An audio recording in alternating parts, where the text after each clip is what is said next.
Wala ka ng takas mula sa aking freedom shotgun. Oh yeah!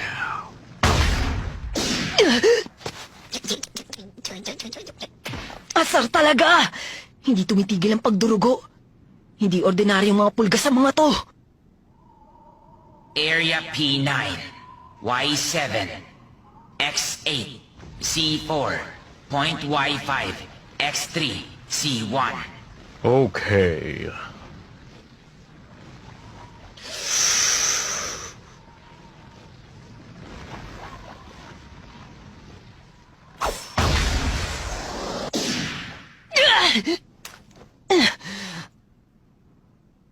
Halatang hindi nila ako gustong patayin agad. Hindi yun ang layunin nila. Ang talagang layunin nila, dahan-dahan akong ubusan ng lakas sa labis ng pagdurugo. Espesyal lang, mga pulgas ko. Mas talentado sila. Nakakatulong sila ng 200 meters pa itaas. At kung isasama mo pa ang puwersa ng aking airgun, hindi sila mapipigilan. Oh yeah! Aba, nailaga na niya. Kaya pala walang kalaban-laban sa isang toong ape squad. Mas mahihirapan silang barilin ako kung maglilikot ako. Pero yun ang gusto nilang mangyari para manghina ako lalo. Kaya hindi pa pwede yun. Mas dapat akong mag-conserve ng lakas.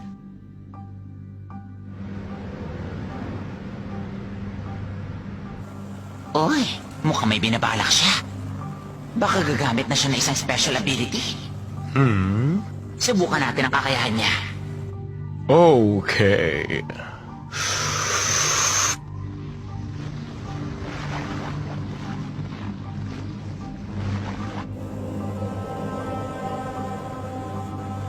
Sa pamamagitan ng aking kapangyarihang Super Eye, nagagawa akong makita ang target mula sa lahat ng anggulo dahil sa mga satellite dragonflies ko.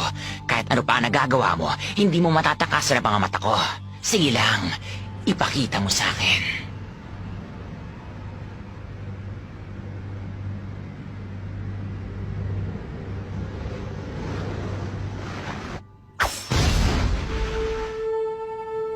Hindi nakakagamit ng N si Killua. Ang N ang teknik ng pagpapalawak ng oras sa paligid ng katawan at pagpapanatili nito sa mahabang panahon. Isa ito sa mga kahinaan niya. Aminado siya sa kahinaan niya ngayon. Kaya naman hindi niya pinapalampas ang oras niya ng higit sa saklaw na komportable siyang gawin. 57 sentimetro mula sa katawan niya, napakaliit lang.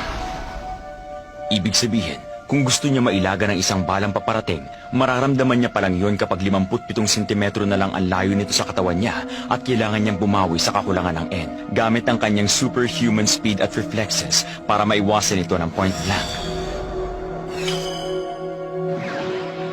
Pero, sa pagkakataong to, hindi siya umiwas.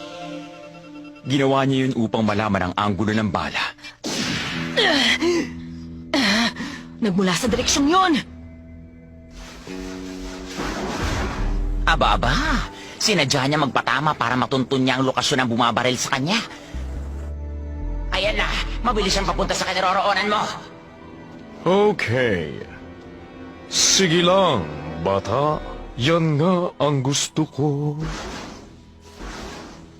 Yung sugat na nagalusan lang ng balang pulgas, tumigil sa pagdurugo.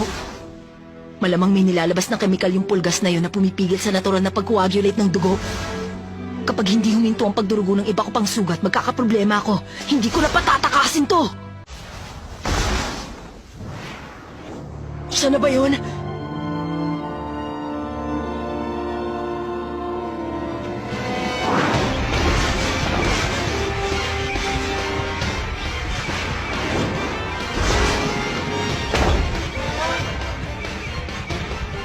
Isa itong patibong. Kahit alam mo yun, susunod ka pa rin ba? Pakailam ko, patay ka na.